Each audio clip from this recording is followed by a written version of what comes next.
Welcome to a very special program marking the opening of Nina Katchadourian Origin Stories. My name is Leslie Anderson. I'm the Chief Curator here at the National Nordic Museum, and I've had the distinct pleasure of working with the artist on the development of this special exhibition. Origin Stories presents 5 projects created by Nina Katchadourian over the last 20 years. Through these projects, the artist explores formative experiences that fostered creativity and cultural connection. As the title suggests, the exhibition is about stories. Stories told by families and within families, with a particular focus on the artist's own family. The National Nordic Museum is, of course, a place where stories are shared through our exhibitions, programs, and collections. The exhibition Origin Stories offers a personal narrative, an autobiographical account through art that exemplifies the museum's mission, engaging in a dialogue with its collections, spaces, and neighborhood. So a bit about this afternoon's program. Thank you so much for joining us. First, Nina will talk about her work, and then we'll shift to a discussion with Douglas Robertson, whose true life story of survival inspired the immersive installation To Feel Something That Was Not of Our World. There will be an opportunity to ask Nina and Douglas questions toward the end of today's program and a book signing. Now, for the first part of this afternoon's program. Nina Katchadourian is an interdisciplinary artist whose work includes video, performance, sound, sculpture, photography, and public projects. Her video Accent Elimination, which is on the second floor of this exhibition, was included in the 2015 Venice Biennale in the Armenian Pavilion, which won the Golden Lion for Best National Participation. Major solo museum shows include All Forms of Attraction at the Tang Museum in 2006, Works Made in Finland by Nina Katchadourian at Turku Art Museum in 2008, the retrospective Curiouser, which opened in March 2017 at the Blanton Museum of Art and subsequently traveled, an Uncommon Denominator at the Morgan Museum and Library in 2023.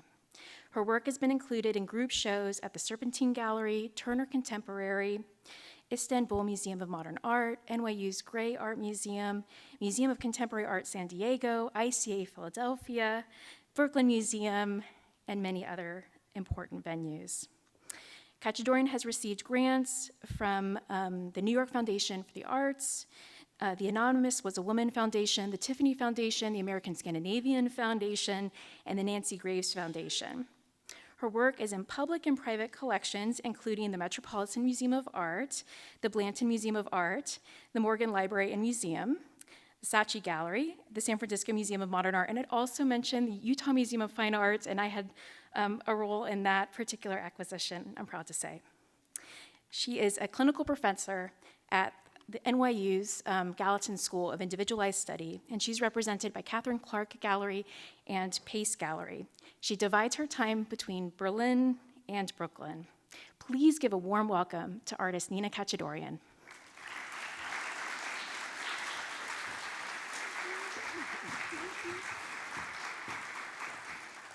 Hello, it's really, really nice to be here. I have to say, I've been here for 10 days, and I think all of this nonsense about Seattle having bad weather is nonsense. I see no evidence of this. And you're very kind to be indoors on a beautiful Sunday afternoon. I really appreciate everybody who has shown up. So I just want to say briefly again, a sort of a repetition of some thank yous I gave the other night, but this has just been such an amazing, lovely experience to work with this beautiful, incredible museum. You are all so lucky to have this museum in your town. Really, really, really. It's a very unique place. I've exhibited quite a bit, and I've never been in a situation to have a show in an institution that has this very interesting combination of history, genealogy, ethnography, art. It's really, really special. So in that spirit, Leslie and I chose works for my show that work in those different modes as well. And I'm also going to sort of do a talk today that thinks a bit about ways to explain my methodology to you, the kinds of things that are often the processes and the systems that come into play. So I think that there is And this is something I've learned, I think, I've seen a little more clearly because of this show. This is one of the great privileges of getting to gather works around a theme that you haven't sort of put together previously. I think that a lot of what I do and a lot of the strategy when I'm making something involves an attempt to try to get inside a story or close to a story or close to an experience. And sometimes for me that involves having conversations, making props. I'll call them props, and I'll show you what I mean by that as this talk goes on. But there's something about also for me needing to have an experience of the thing that I'm trying to understand, and ways that I try to get myself inside of sometimes someone else's story. Or if I can't get inside it, which you never fully can, of course, I try to get as close as possible to it. And I'm often working with things that are very close at hand. This is something that I would also call a kind of methodology. For example, I am thinking in this work called Accent Elimination, which is on the second floor in the genealogy research room, I am thinking about something very close at hand, which are my parents' accents. They each have accents that are very distinctive and also very hard for people to place. And as a result, they've been kind of asked about their accents their whole lives, and in my whole life, I should say, like since they met one another, and the story got even more complicated. And they've, many times I've heard them kind of had to tell their life story in 5 minutes because people ask questions that lead to more questions that lead to more questions. And the kind of maddening thing for me is that I had never really been able to imitate accurately either of their accents. And my brother and I definitely tried. We tried and tried, and it would just come out sounding kind of cartoonish. So I began 20 years ago thinking about accents. And they're kind of this weird thing because they come from inside a body. They're kind of, in a way, like attached to the person who has that voice and that accent. But they're also, ineffable. You can't grab them, you can't touch them, you can't have them, you can't inherit them.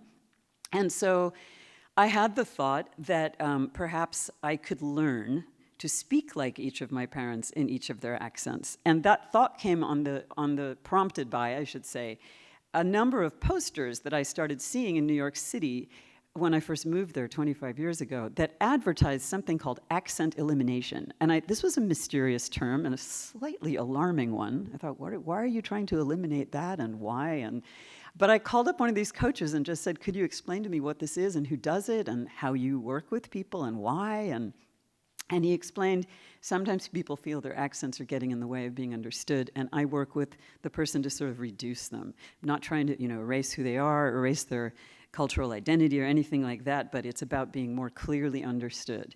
And I said, would you be willing to work on an artistic project with me and my parents, who one should definitely say at this point are very nice people to have agreed to jump into this. And we spent 3 weeks, here's an image, sitting with our voice coach, Sam Schwa, in his very messy office with pictures of actors all over the walls. It's primarily his clientele is to teach people accents for various film roles, or sometimes to take an accent away, as he did with James Gandolfini from The Sopranos. He needed to make him sound less New York-y for another role that he had.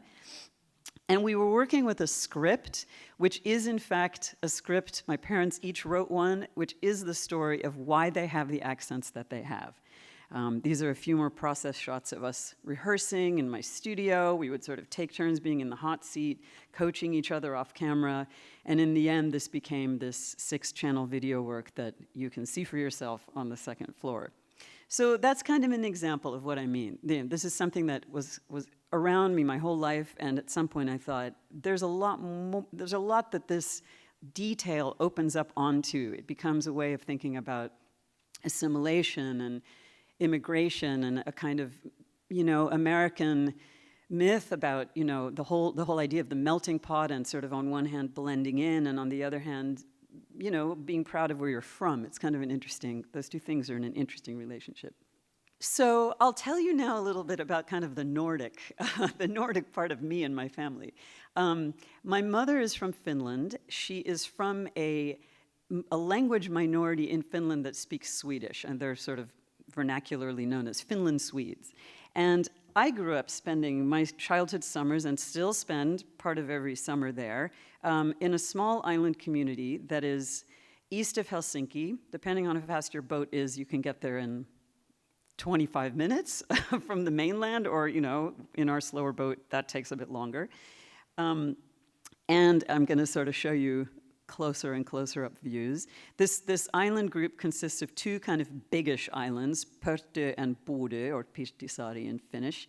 And we are on the island of Bodö, our little place. That's our place from the air. It was kind of exciting finding this on Google Maps. We tend to talk about it as if like it's our island, but we have neighbors. We're one of many people on this island. It just feels very remote, removed, and wonderfully kind of private. And actually, I'm the third generation of family to spend summers in this community. The first generation was actually my grandmother's generation. This is my grandmother as a girl. We called her Nunni. She figures in this exhibition in very important ways. And her father had gone one summer looking for a place where they might be able to rent a house in the archipelago. And he had looked at a map and sort of thought, this group of islands is big enough that it seems likely that there might be houses there that we could rent. And he got in a rowboat and rowed there from Helsinki. This is not close in a rowboat. And asked around and, in fact, found a house that could be rented, and my grandmother's family began spending summers there. This is my grandmother in the early 20s, probably. She's out there on these beautiful granite, slabs of rock on a beautiful summer day. She then now this is actually, we're going to my mom for a second. This, I think, is probably my favorite picture of my mother ever taken. This is my mother, also growing up on the island, in the role of Tarzana, which is like female Tarzan. And she's wearing here a loincloth made of seaweed. You'll notice that she has 3 weapons. She's got an axe in one hand, a knife between her teeth, and an arrow in the other hand. So she's well defended against whatever's out there coming her way. She seems to be living in a cave. And all this to say that I think she still takes the family award for sort of being the most feral child during these Finland summers. But this was sort of, this is very familiar to me too, the sort of playing in the woods and running around and kind of being like deeply in nature. A little bit less feral me, but here I am also kind of crawling around in the underbrush and climbing trees and looking carefully at things, poking at things. I was taught to be curious about things. This is me with Nunni, my grandmother, my maternal grandmother.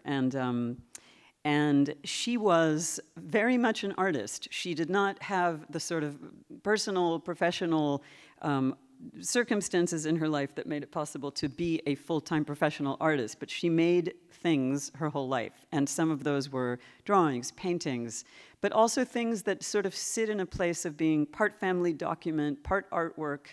I'll show you an example of that. And I think this is somehow very telling, this picture in our family photo album, captioned by my mom as "watching small things with Nunni." And, she imparted this idea that it was very important to be attentive. And to, my grandfather too, to kind of know the names of things, to look closely, to, follow an ant around for half an hour, or, just to sort of be at this small scale and up close. In the bottom picture, she is shushing with my brother as a sort of way of saying, like, slow down and listen to what's happening around you. This is an example of some of the nature study drawings that she made, these very detailed pen and ink drawings of summer flowers, for example. I loved these. She made a lot of these. On very, very calm days there, feathers will sort of settle on the surface of the water like a little boat and kind of just sit there like suspended in this amazing way. So these are some of those. It's like summer feathers. And then this is a pen and ink of an island that is uninhabited, sort of, it's in view of where our house is, way out there, and it's just basically a giant pile of rocks. Hard to get out there in a lot of types of weather, but here it feels like she sort of sat there and drew every rock. So she had a keen sense of observation, is the point I'm trying to make, and had a way of sort of observing nature very closely. And this, which she made, and which is the basis of one of the pieces in this show, is something that we call the nightgown pictures. And every summer, on my mom's birthday, which is July 4th, so it's kind of peak of summer, she would put my mom in a little cotton nightgown that she had made, take my mom outside, and take a picture of her. And she did that year after year after year. The nightgown stays the same size, and the girl eventually grows out of it, because that's what happens. And then apparently many, many, many years later, I think my mom said she was sort of like in her 40s when my grandmother presented her with this accordion folding book of this timeline, which you could say is a timeline of a girl growing up, kind of a nature study also. And the cover has this kind of funny phrase of the story about why Stina's first nightgown became too small. And the reason why is because people grow up and out of things. They age. So my mother and I together, many years ago now, made a kind of response piece to my grandmother's amazing nightgown pictures. And we went back and visited every one of the places where the original pictures were taken. And this involved a funny kind of sleuthing of walking around with the actual book and sort of moving around until suddenly a tree would line up and a rock would line up and a horizon line would line up, and we knew that we were on the spot. It was quite uncanny, actually, to know my grandmother had stood right here to take the picture. And I photographed each of these places again. One of the pictures required us to travel all the way up to Lapland, where my mom had been and her family had been evacuated during the war. We were, in a very different landscape all of a sudden. And this piece hangs in the in Fjord Hall in one of those alcoves, and you can explore it and learn more about each of these pictures. So now I'm going to introduce my maternal grandfather, who we called Lale. And here's a picture of Nuni and Lale together sort of soon after their engagement. She's seductively offering him a candy or something like that. And one thing I've always found amusing is the number of pictures in the family album of people hunched over things on the ground. Like, this is like sort of a running theme. You know, here my mom and her father are planting something or tending to a tree or, I don't know, some kind of botanical activity. Here my grandfather is, again, planting something, probably little succulents, sedum, that grow in between the rocks that he sort of made almost a little kind of bonsai garden in one of these cracks of granite. And here he is with my brother and I. We are crushing peanuts with special rocks that were only for this purpose, to crush these certain peanuts with in order to feed the birds. And as a way of making the point, this says a lot about his personality, that he was very interested in record keeping. This is a chart, and there are a few more folds to it, by the way, this isn't even the whole thing, of every birdhouse on the property, every type of bird that nested in that birdhouse over many, many, many years, how many birds came out of it, how many eggs were in the nest, how many eggs didn't hatch. It's sort of, to me, a very astonishing thing. I've kind of taken over birdhouse management the last many years to sort of do a similar kind of tracking.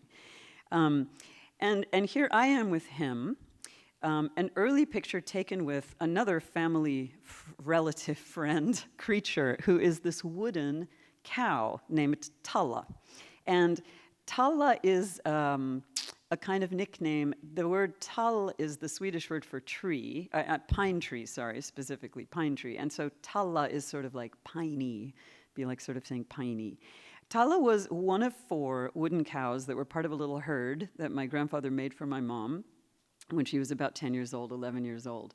And you know, this is at least 75 years ago. We can imagine he found this wood and put this creature together. And Talla still stands. She is the only remaining cow of the herd, but she is still around. And I sort of, maybe 20 years ago or more, took over the caretaking of Talla. I have her outside my little cottage in Finland on that island. I move her inside when it rains. She's quite fragile. And when I looked at her last summer, I thought, she is really getting old. She is getting fragile and brittle, and had this kind of rather spontaneous thought that I wanted to make a version of her that would last. And I thought, I'd like to cast her out of bronze. So I was mulling this over. How could I do this? What's the right way to do this? It's not a medium that I've worked with before. I decided that I would take her back to New York. To do that, of course, I had to take her into pieces, which was really excruciating. I really almost couldn't manage to do that psychologically. I should say she appears in our family album in many pictures, so I've sort of collected a number of these, and that is in a vitrine in the alcove, also in Fjord Hall, that you can see. I packed up Tala into a box. I bought a special suitcase for her. I prayed that this would not be a suitcase that got lost, and I got her to Brooklyn. I unpacked her here in pieces. And then I had her 3D scanned. And here you can kind of see the moment where her head is coming into focus on that screen. And then she was 3D printed, and then those prints were cast. And a crazy bit of luck in the middle of this whole process took place, which is that I got an email out of the blue from someone named Dylan Farnham introducing himself to me and saying, I'm a bronze fabricator. I sometimes reach out to artists whose work I know and like, and I just wanted to let you know that I've moved my studio business from Walla Walla, Washington to upstate, to Maine, and just if you're thinking of a bronze project, get in touch.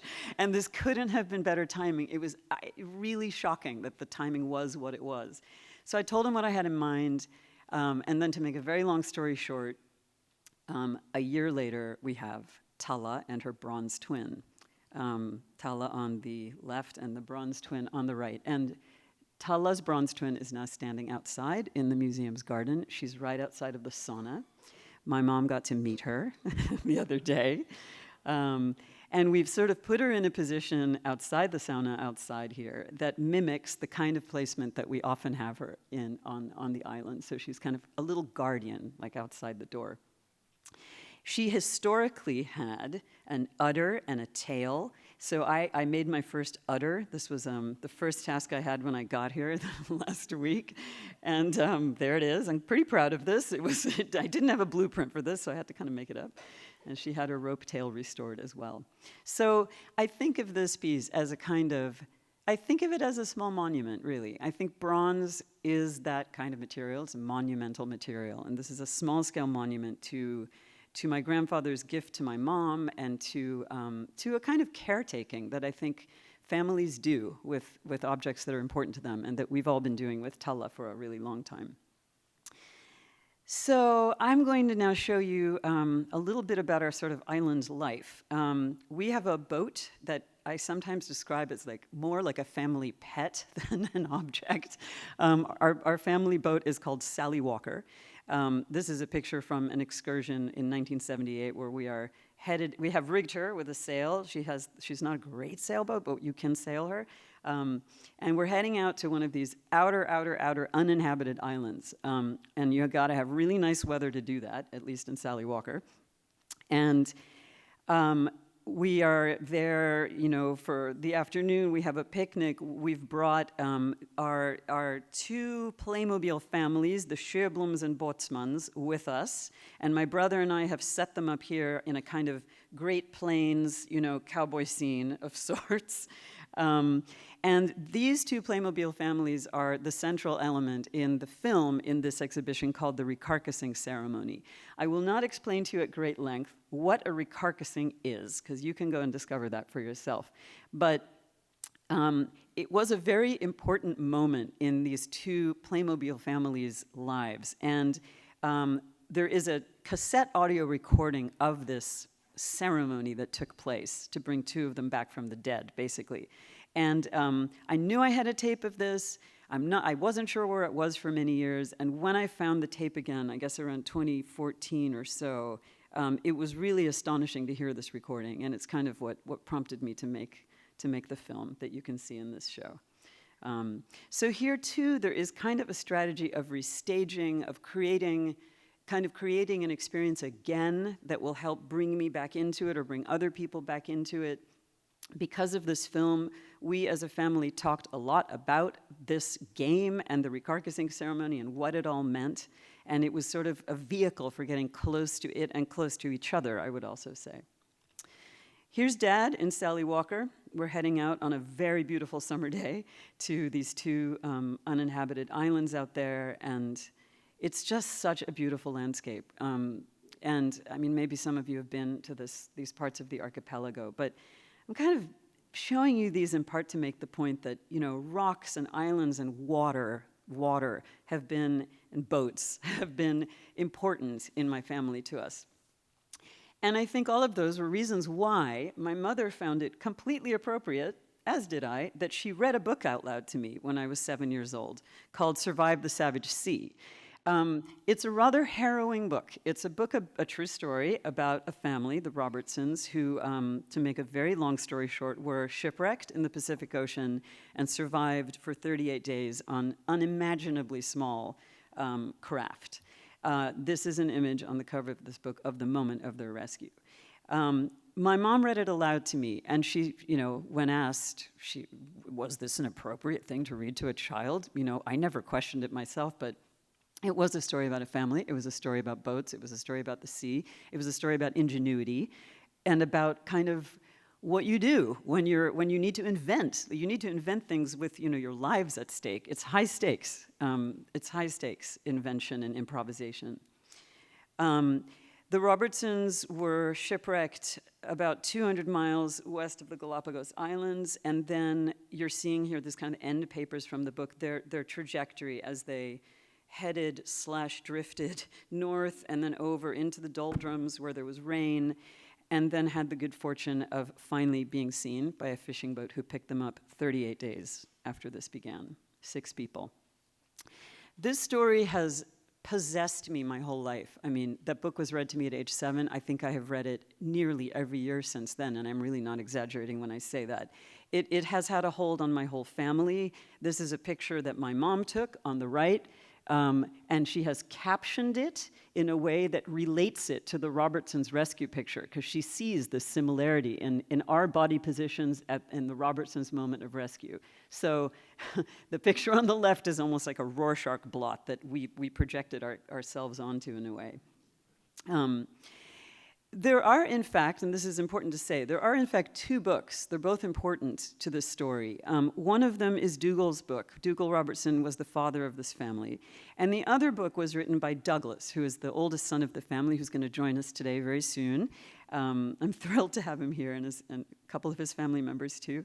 And Douglas wrote this book as a kind of as a way of filling in parts of the story that he felt really weren't in his father's book, and as a way of also highlighting some of the very, very important contributions that everybody made to the fact of their survival.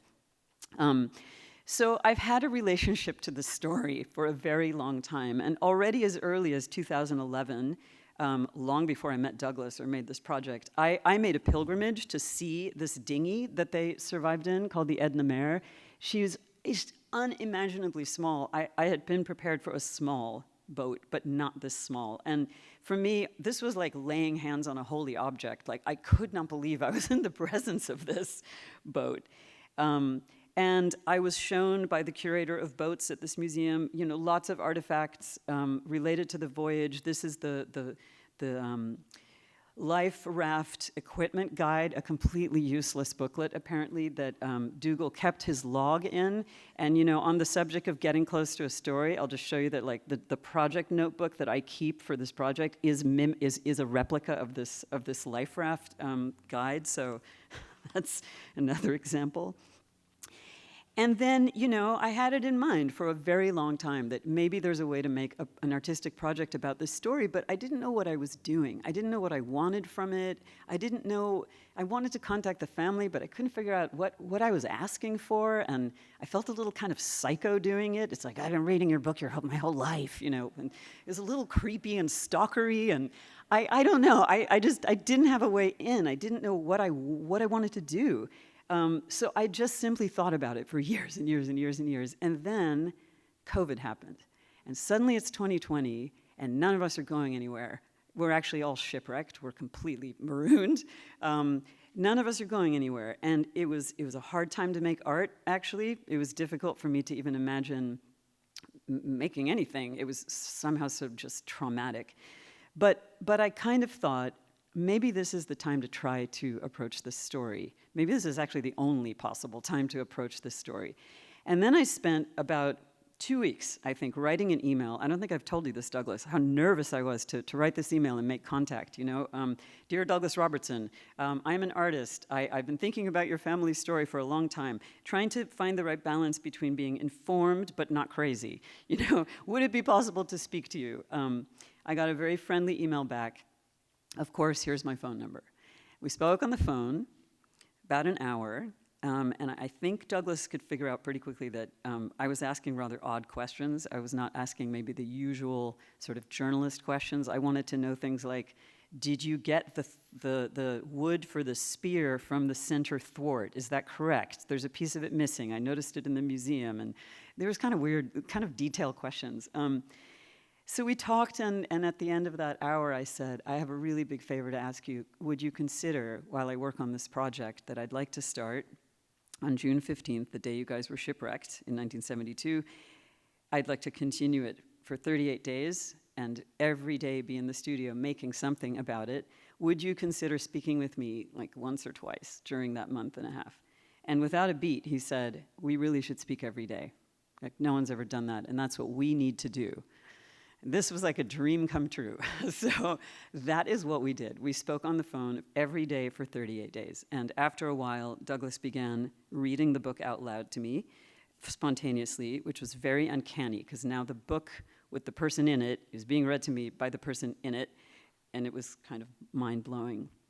I would start my days in the studio reading Dougal's book and Douglas's book, one on top of the other, noticing where there were differences, noticing where there were discrepancies, and coming with questions by the time we got on the phone at the end of the day. And I made a lot of replicas. They were sunk by killer whales. How big is a killer whale? What's it like to be next to a killer whale? I'll make a huge one out of paper, so big it doesn't even fit in my little studio. And then maybe what I'll do is I'll mail it to Douglas. And then Douglas and Manny and a friend are unfolding it in their garden and texting me a picture back of this. And lots of objects traveled between us. We weren't able to travel, and this was actually ourselves. And that was actually a really fortunate thing. I think this project would have been very different if we had had mobility. And so it all took place on the phone. It all took place with really kind of a deep commitment, and I will be forever grateful for Douglas's willingness to do this. And I would say we also traveled a long way together. We had a very different conversation at the end of this than we did at the beginning. We had come to know each other a bit. There was trust between us. It became a very personal conversation. And I recorded lots and lots of audio. And all of that audio now is a very important part of this exhibition. When you see the show, these pictures are taken right down the hall, you are able to step into a real-scale replica of the dinghy to really feel how small it is. You're able to see a paper animal every single place that they caught and ate those animals to stay alive. It's a 38-day journey for you, too, when you go in there. And when you scan the QR code on the wall, you have the ability to hear lots of excerpts of our conversation. And there's a lot of audio. It's not necessary to hear all of it. You can kind of pick and choose from the things that are intriguing to you. So this was this piece was made 3 years ago, and in summer of 2022, which was the 50th anniversary of surviving the shipwreck, I finally got to meet Douglas in person when this show went to London, and I got to meet many, many other members of the wonderful Robertson family. And I am so grateful that you were able to make the trip here for this show, and I think now we will all sit down with Leslie and have a conversation all together. So please come up, Douglas. Nina, thank you for walking us through these 5 really amazing, thought-provoking projects. Douglas, welcome to Seattle. Welcome to the stage. Thank you for having me. Okay, so I think we'll start here with a few questions related to this particular piece. We'll turn it over to you for your questions. Douglas, what were your thoughts when Nina reached out with this proposal? Well, as she says, it was in COVID. And somehow, because everything was quiet outside, it allowed us time to explore the topic like we would not have been able to had we been, fully mobile and out and about. So in actual fact, it fell at an ideal time. And I read the book is set out in 38 days. So we were cast adrift for 38 days in that small boat. And I read a chapter to Nina every day about, which I'd never done before, and I don't know where the inspiration came from, somewhere, and we thought it was a bit wacky to do something like that, because, and of course I was moving about, but I never missed a day, and we didn't miss a day, did we? Even in the car, no. I would park the car up when Nina phoned, and we'd have this phone conversation, and I would read. They're only short chapters because they're about each day, so it was possible in a half-hour phone call or 40-minute phone call. I think I once figured out that our shortest phone call was 15 minutes, and our longest one was 2 hours. Yeah, so. And sometimes it was tough, really tough, to read that story, and to read it out loud to Nina, and to think about my mum and dad and what they'd been through. Never mind, we'd been through it too, but they were our parents and they had put us in that position. And we were going to die in front of them if they didn't look after us. But they didn't know how to look after us. As Nina said, that there's nothing like your life at stake having your life at stake to make you think of a solution for something, And my dad, I've got to say, was extremely innovative. He came up with ideas that were just amazing to make tools. In fact, I'll share one thing. Shortly after the shipwreck,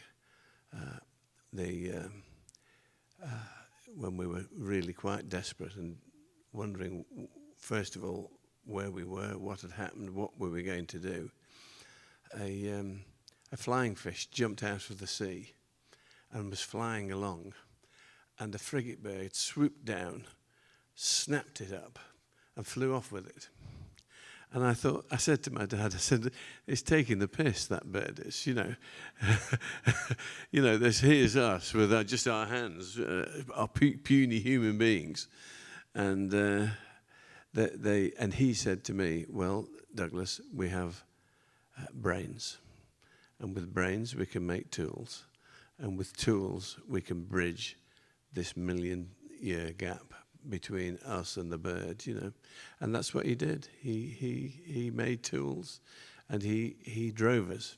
He drove us very strongly forward. We wouldn't dare have not survived because of the repercussions, So, cometh the hour, cometh the man. He was the right man for the job. Yeah. As I read the book, it felt as if the family was more encouraged as time went on, especially as you were kind of approaching day 38, that you could reach land, and that wasn't even necessary. Yeah. I'm curious, in reading the book as many times as you have, how many times, Nina? Oh gosh, I stopped counting. It's kind of a summer ritual to read it, so I'm 57 now. I suppose I could have read it 50 times. Does it change? I know this is a cliche, but I still find things that kind of didn't strike me the first time that will strike me yeah. It does. This is water, by the way. I didn't just crack open a beer. Yes, it is water.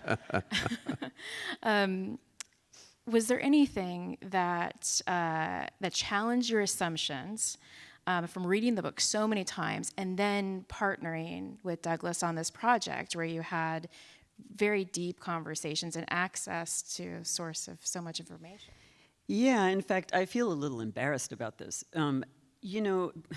To me, my relationship to the story, I would sort of say it seemed like an adventure story to me as a kid. It ended okay, right? No one died.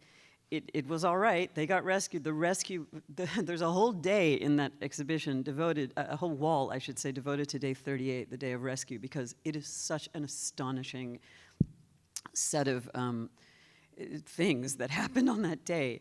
But it wasn't until we got into talking about this that I really understood, and I felt like an idiot for not seeing this earlier, that this is a very, very traumatic story. It is very, very difficult if you've been through it to talk about it and to relive parts of it. And there were days that were really heavy. And I remember on maybe our first really heavy day, saying to you, Douglas, we don't have to do this. I'm so sorry. I just didn't understand. I was putting you in this position. I'm so sorry. We can stop. It's not important. And you, I don't know if you remember saying this, but you said, well, it happened to me whether I talk about it or not. I can talk about it. And we kept going. And one of my other favorite things on day 38 is that I think we split up day 38 into two sessions because there was so much to say, and we're really weeping, both of us, through a lot of it, because it really was so emotional to kind of get rescued again and to have kind of completed this long thing together. And I don't know, I mean, you can tell I'm a little bit delusionally like inside the story as if it happened to me too. It's sort of strange how, having come to know your family a bit also, it feels like the story's gotten even closer somehow. So, the exhibit that Nina has done is blue, and it's like being immersed in the water. One of the sort of expressions or things about being adrift in a small dinghy is how close we were to the sea. We felt we were immersed in the sea. And those dorado, those fish, swam around majestically.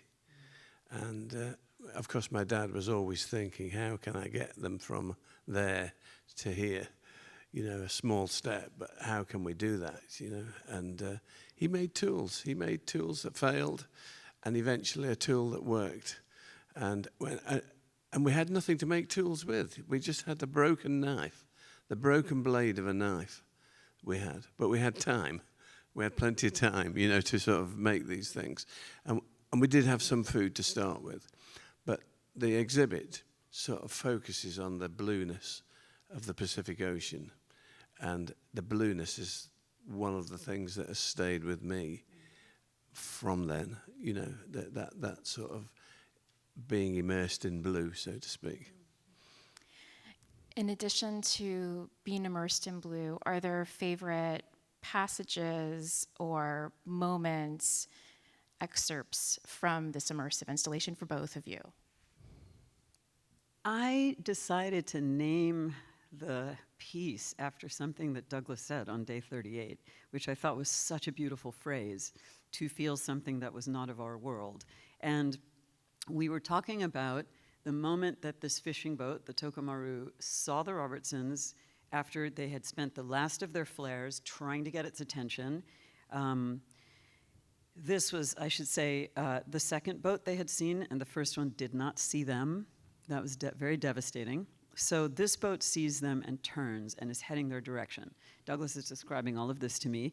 And then you're also telling me how you just couldn't actually believe it was happening, or wouldn't let yourself believe it was happening because it was just too difficult to think about being passed a second time. And then I asked the question, well, when did you believe it? When did you actually believe this was going to be the end of this ordeal? And you said you answered the question very quickly. It was interesting. You said the rope. It was when the rope came over the bow and we had that rope in our hands. And I said, wow, now I'm trying to imagine, like, what did that rope feel like in your hands? And that's when you said, to feel something that was not us, that was not of our world, that was so good. And I was like, that is just a beautiful sentence. I mean, our world had been a savage world. We killed things. We hunted them down. We ate them. If we didn't do that, we would have died ourselves. We had to handle storms and bail the dinghy out. I had to bail it with my hands one night. There was so much water coming on, and you know, our life hung on every wave. And then suddenly I held this rope in my hand. You know, like it was just a fantastic feeling that the only reason I could be holding this rope in my hand was because somebody had thrown it at me. You know, and that means that somebody out there has found us. You know, it sort of all had all these things, although they're very obvious now, but at that time, sort of bit layered on top of one another, meaning we had been rescued.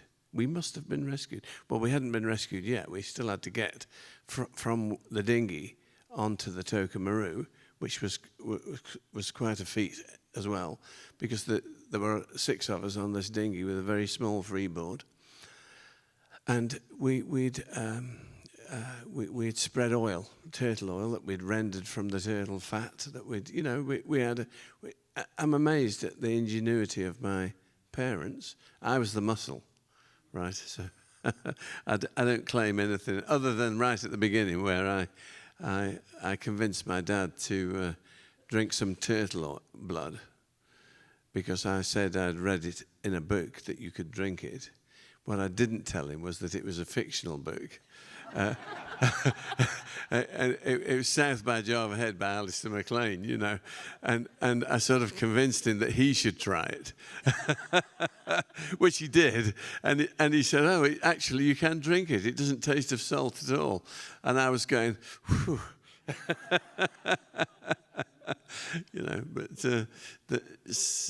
So when that rope came into my hand, it meant something completely different. But it was a dirty, oily, old, smelly rope that normally you wouldn't, you would throw it away, But I hung on to it and took it. Well, I was already in the forward section, and they pulled us. They actually asked us if we wanted to come on board. And I was thinking, are you serious? But I mean, it was a surprise for them too. They couldn't believe that there's a family in a small little dinghy in the middle of the Pacific Ocean. I mean, we were still. Little did we know we were about 6 days away from 250 miles away from land when we got picked up. But we were not going to say no, We were done, well and truly done, a few times over, I can tell you, by the time we got picked up. So visitors will learn more about the vessels in the immersive diary, because you talk a little bit about the 3 vessels that play a role in that event. And of course, you have a book that's titled The Last Voyage of the Lucette, yeah. And there's a Seattle connection to another vessel. Yes. Well, my parents. I say thank you every day to my dad, really, for what he did. It was crazy what he did, right? He sold the farm, the family farm, and bought this yacht called the Lucette, and sailed us around the world on it. He said that his children were backward, and that they'd been brought up in a rural environment, where a farming environment, which would lead them to a sort of a backward look on the world, And I did think, well, Dougal, you did it. That's where you brought us here. He was a sea captain. My mother was a nurse. They worked in Hong Kong. They were a professional couple. And when they got married, they gave all that up and bought a farm, which they knew nothing about, and started farming. And, it was like one calamity after the next, really, a bit like our trip around the world, And it is with a lot of gratitude that I think about what they did for us and where it led us to, But we met up with another family, would you believe, who were doing exactly the same thing, and they were from Iceland. So we sort of recognised that we had a lot in common. Anyway, we weren't wealthy. We had to work our way around the world, and we didn't have the best equipment on board. But this Icelandic boat that we'd met up with, they did have equipment they didn't need, and they gave us the raft as a sort of a gift. My father said, "Of course, we don't need it, and I don't want it." And Siggy, the Icelandic captain, said, "Well, I'm not giving it to you, Dougal. I'm giving it to your wife." Okay. And he said, "It's better to have it and not need it than need it and not have it." which is a story that I have said to my own children many, many times over. You know, take your coat. Don't want it. Well, it's better to have it. Not need it than need it and not have it. And where do you get that from? Well, it's a long story. And so the Icelandics, I don't know if any of them are here today. I didn't see them beforehand. They were going to try and get here. They live in Seattle. They settled in Seattle. They sold their boat in Miami when we got there. They couldn't continue. And theirs was a motorboat that used diesel. Ours was a sailing boat. The wind is free, so we could keep going. And they couldn't continue. So they sold up and settled here in Seattle. And we have seen Etta, the matriarch. She's still alive at 92 years old. She was there when she gave us the raft, and would you believe she fell over and broke her hand on the day that we got here? You know, so we visited her in a hospital bed yesterday. You know, and so she couldn't make it today, and but without them giving us the raft, of course, we would never have survived. Because when the killer whales hit us, the Lucette sank very quickly, and the raft was the first thing that we got away and got into. The raft itself lasted about 17 days, but without that, initially, self-inflating, buoyant in a rough sea, we would never have made it. So our survival wasn't just about us. It was about what other people had done for us before it even happened. Mm. So I think we'll turn it over to the audience now for some questions. We have a microphone that will be traveling around the room. So if you could raise your hand high. How old were you when this happened? I was 18 and a half. Oh, okay. I was thinking 10. A then young man. It's amazing that you started this story with the concept of getting rid of an accent. And all of a sudden, we're here in this shipwreck. I just think that's a wonderful thing. So that's all. Now somebody else can ask a question. Well, I have so many questions, but I'll just start with one, which is in a funny sort of way with your mother choosing to read the book to you, and what I'm struck by is the images of your island off of the coast of Helsinki or whatever, that your family paid such a close attention to the details of nature and of life, and very small, and then you ended up in a very small vessel of some kind with a very small world paying very close attention. There's some synchronicity there. With your mom having read that book, and then here it led to this fantastic artistic experience and project, it feels almost inevitable in a sort of funny way. I mean, what's your thought about all of that? I mean, it's curious. There are some things that I make that they're sort of the distance between the moment of having the idea to the thing existing is pretty tight, you know? Like, in a way, it's like Tala took a year and then Tala existed. This story, though, and there are others in this category still not resolved, you know, some things take decades to actually kind of work out. And so when I hear you say the word inevitability, I sort of felt flooded with relief that this finally found its way, because it felt for a long time like it never would. And I think what I've learned about that is that this is going to sound like sort of a cheesy poster slogan or something, but you know, sometimes it's just not time until suddenly it is the right time. And COVID oddly was the right time. You can't kind of force it. I had it on my mind for so long, and you could even argue that the trip to that museum in Cornwall in 2011 and rereading the book, all of this is kind of preparation for when the right time is at hand, then you can start. It's really mysterious. I mean, inevitable, I don't know, maybe, but when the inevitable was going to happen, I had no idea. So Thank you for that question. But talking about that subject for a moment, I've just got to think about Nina's parents reading her this gory book. And me and my sister were discussing it, because I said that they read it to her at bedtime. And my sister answered, well, they wouldn't do that. You know, and I said, I think they did. We'll have to ask her, you know. And then I've done a lot of publicity work and a few TV shows and things like that. And I was doing this TV show and using the words, and then we butchered the turtle. Cut. We can't use the word butchered, you know, that's this show's going out before 9 o'clock.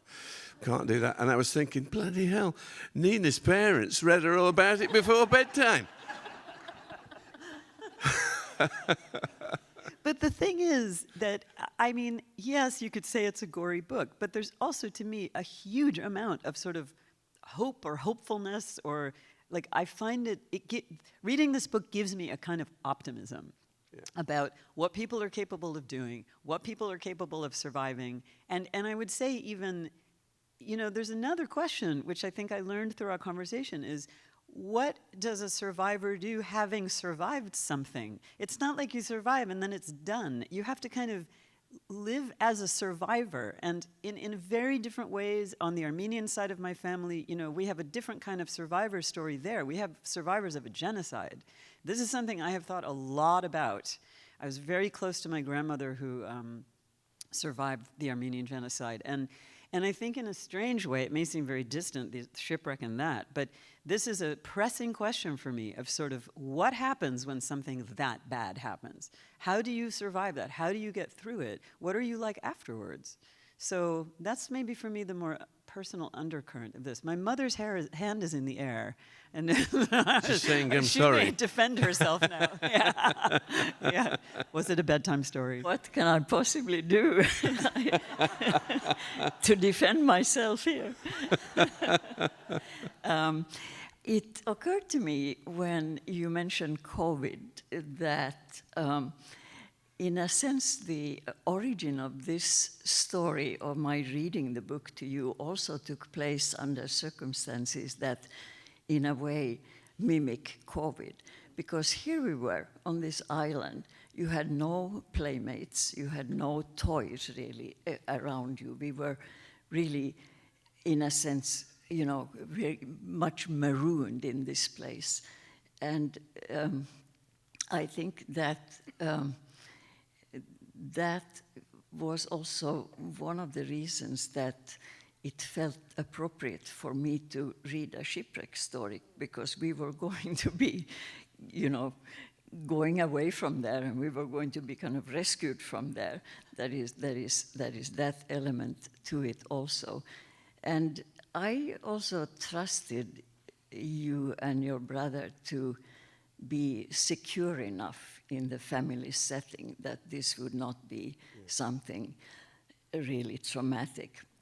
At that time on the island, we were actually, we didn't even have electricity. We were reading this book with petroleum lamps or candlelight, and no running water and so on. So there was a little bit of this sort of primitive living echo to it too. So We really sound like a weird family right now, I have to say.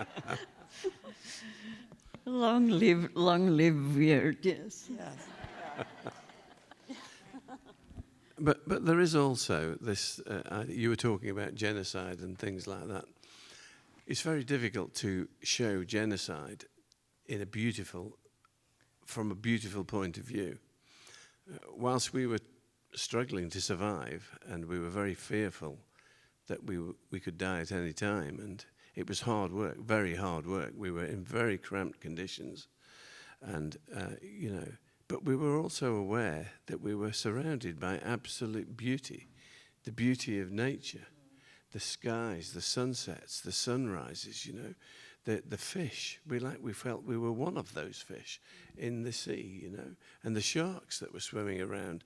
Although they're quite menacing, we kind of sensed that they were sort of part. We're all part of this sort of system, this that we were involved in, and you have brought that element out in your exhibition, and which is, although it's sort of the backdrop is this survival, it is the beautiful images that also existed, that it has been possible because of what it is, you know, survival at sea, that makes it unique in my view, you know. Yeah. Going along with that, Nina, you had said that when you were younger, it was like an adventure story for you, and then this experience really awakened the idea of the trauma. And I was just wondering if that kind of flip side or shift or interlocking nature of that has changed or reverberated across future work, or the way you think about other past projects even. Is that Claire? It is. Oh gosh, this is a student I haven't seen for 21 years. It's great that you're here. Oh, so nice. Hello. Hi, Claire. Hi. Thanks for coming. We'll talk afterwards. Yeah. It's interesting how this educational experience of making this piece might inflect future things. I don't know if I know the answer to that yet, but I will say that one way I have tried to, one big thing I learned from making this with Douglas is that it's a really complicated thing to decide to work with somebody else's story. It's a big responsibility, and it is not my story. This actually did not happen to me. I am aware of that. I mean, what I have is a relationship to the story, and then I would say, so we have sort of three things going on. We have the story and the people it actually happened to. Then we have my relationship to that story. And then the third thing is the relationship that we had together as this artistic thing came to be. And that, to me, is also, in a way, the subject of this piece, is how you have a conversation, how you listen, you could say, ethically. I made a lot of decisions about material not to include in this show. We talked about a lot of things where sometimes we went, you could arguably say way off topic, but there were also things that were just, they were too personal. They weren't going to be part of an artistic project. It was very clear. And I, by the way, just for the record, like, anything that's in this, Douglas has said, is okay to include. Like, it was very important for me to respect the family and different viewpoints within the family. And so it was a project that, for me, has tested more ethical questions as an artist than anything I've ever made. I really hope I got it right. And I think that I've thought a lot, too, about the difference between what a journalist, for example, or a historian has to do ethically when they report on somebody else, and what an artist has to do. These are all, questions I kind of faced for the first time with this project. And I feel like I learned a lot from that, and sometime in the future that, I hope, will be useful. Hi, real quick.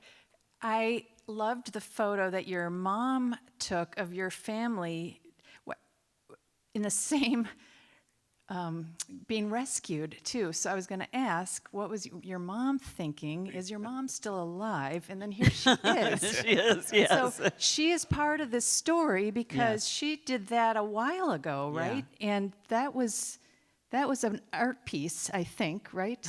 I would love to know about that. Well, let me clarify one thing about that. The picture was just taken, and later she saw the resemblance, right? So it's sort of even weirder. It's like it wasn't we weren't mocking up the Robertsons. We just later realized we kind of had. That was her genius to recognize that. I'm not clear about what happened to the raft after the 17th day, and where did the dinghy come from? Well, we have our American cousins to thank for the dinghy.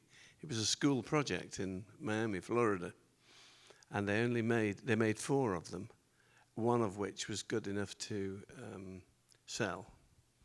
And we bought it, and without that, we wouldn't be here today. The raft wasn't strong enough. There were 6 of us in the raft, but the pump, a life raft, you wouldn't know this, but a life raft you have to keep inflating it all the time.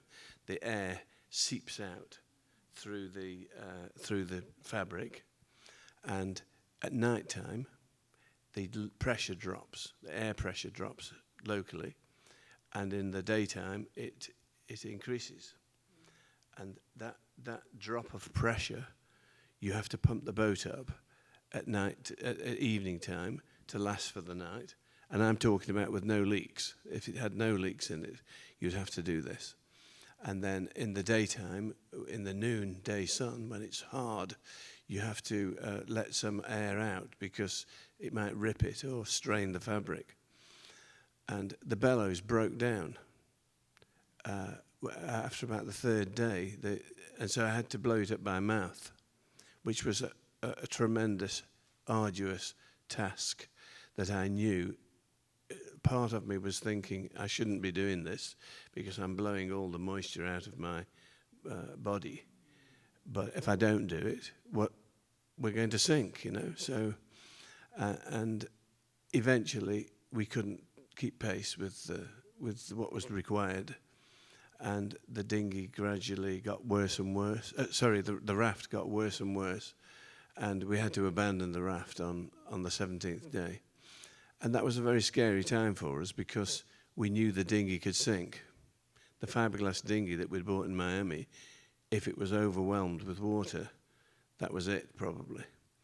Whereas in the raft, if a wave came in, which they did, we were still buoyant, we were still floating, and we could, you know, there was no danger of the raft sinking.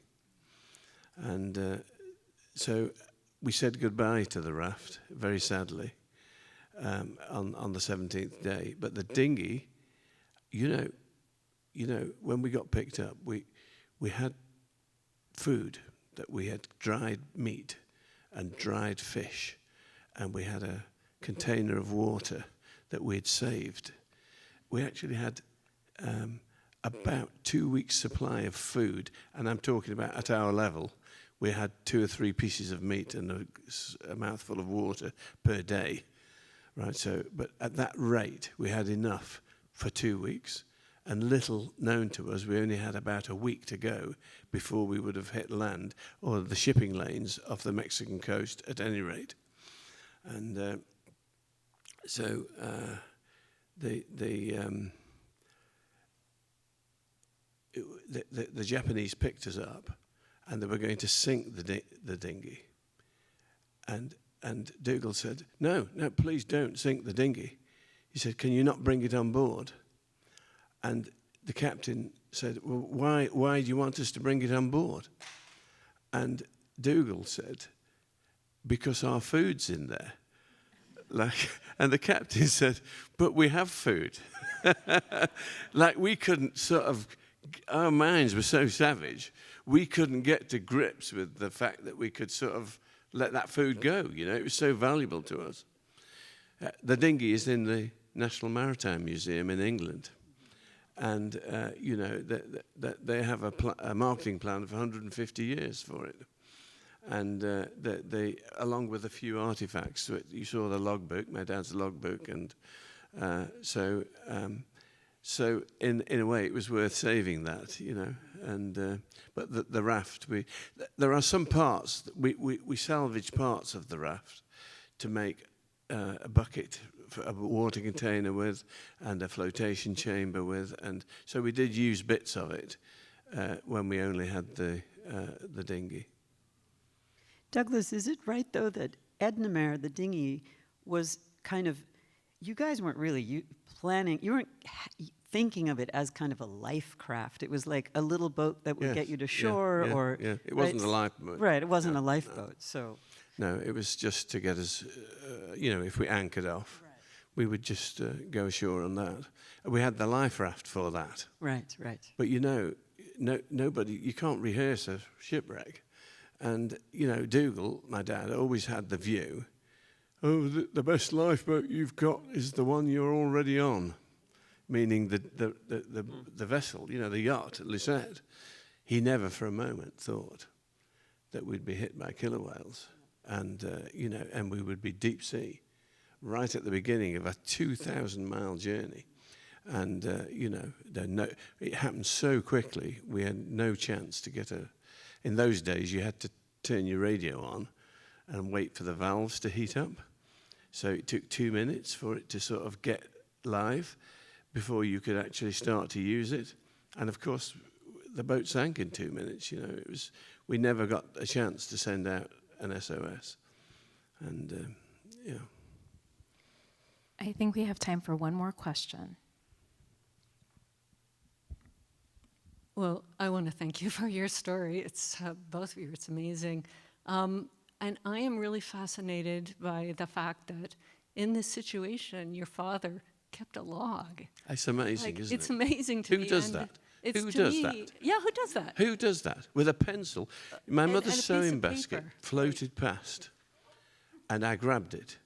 And in that sewing basket was a pencil. And with that pencil, he kept a log. And he kept this log. To me, it really just speaks to what you were talking about earlier, Nina, just kind of the hope of this. Like, who keeps a log, in a bathtub floating around? Like, I know. who knows if you're going to be rescued with your Yeah. 5 people? It's Yeah. just, like, totally amazing. It totally speaks to the hope, and I think your parents are amazing. Yeah. And thanks for your story. It's just lovely. Yeah. We that is our story, really, is hope, because we were sailing around the world. We'd been 2 years already sailing around the world. We were having a great time, and a lot of what my dad's aspirations were coming true, and we'd sort of grown out of this shell of this rural England where we lived, and suddenly that was all taken away from us, and our lives were in danger. In fact, we used to look at each other every day in the raft and see that we were still alive, and wonder how on earth we'd survived the night, for instance. So, well, we're all still here, breathing, and talking to each other, and I think you were mentioning as the days went by that hope was getting stronger and stronger. When we were 38 days adrift with no navigational equipment whatsoever, but we estimated from God's navigational instruments, the sun, the swell, where the swell came from, the change in the clouds as we entered the doldrums, when the rain was coming down, we estimated the distance that we'd gone each day and which direction. I remember one night I sighted the pole star, the North Pole Star. We were sunk 2 degrees south. You can't see that star until you're 5 degrees north, 4 or 5 degrees north. That meant we must have sailed 6 degrees of latitude, which is nearly 400 miles. We must have sailed 400 miles to the north to be able to see that star. It's amazing. I'll tell you, it's amazing how much stuff that you don't realize because we live in this world, and in that other world, we know a lot about that we seem to have forgotten. And we were 25 miles out in latitude and 100 miles out in longitude when we got picked up from where we thought we were, which is pretty amazing. And I sort of harken back to those old sea captains who sailed for days and days on the old sailing ships, with no navigation, unable to get a sight, and that, and yet they were within a few miles of where they thought they were. You get this sort of sense of the world, of all the signposts that are in the world, nature's signposts, that can sort of guide you to even across an ocean which has got no redeeming features whatsoever, And just to on the exhibit, Nina's exhibit there, that there is a sort of it's a chronicle of the 38 days. It starts with the first day and ends up with the sort of last day, the rescue of on the last day, but it happened at 10 o'clock in the morning, and my dad was making a cup of coffee, and the smell of the coffee was going through the boat, from a percolator. We're all looking forward to getting this, having a cup of coffee in a minute or two, which was never to come because the killer whales attacked, and the boat jolted violently in the water before it went down. But the first thing the Japanese people ever gave us was a cup of coffee, And so we sort of, we had that cup of coffee, but there was this sort of 38 days of sheer hell had happened in between it, I thought about calling the show Between Two Cups of Coffee, too. That was also a possible title. I think that Nina has. I would just like to end by reading something, because I found myself wondering earlier today, what was happening 53 years ago today on the raft? So I can tell you, I just looked it up. Yeah. It's day 8. Day 7 is a horrible day, because that's the day the ship does not see you guys. Yeah. But day 8 is kind of a great day, because there's a turtle.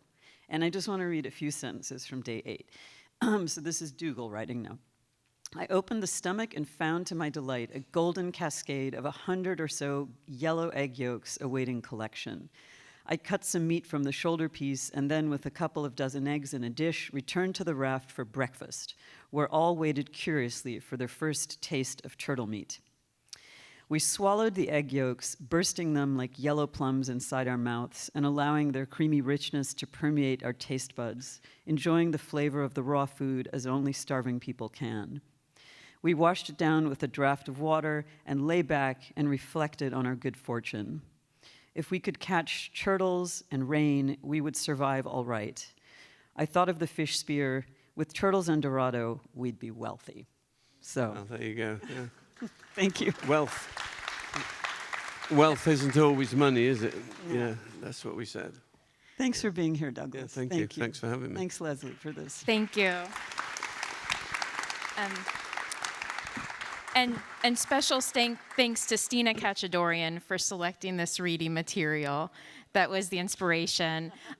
You can find this book in our store, and also Douglas's book, The Last Voyage of the Lucette, is available, and Douglas has kindly offered to sign copies. Thank you for joining us. I hope that you enjoy the exhibition.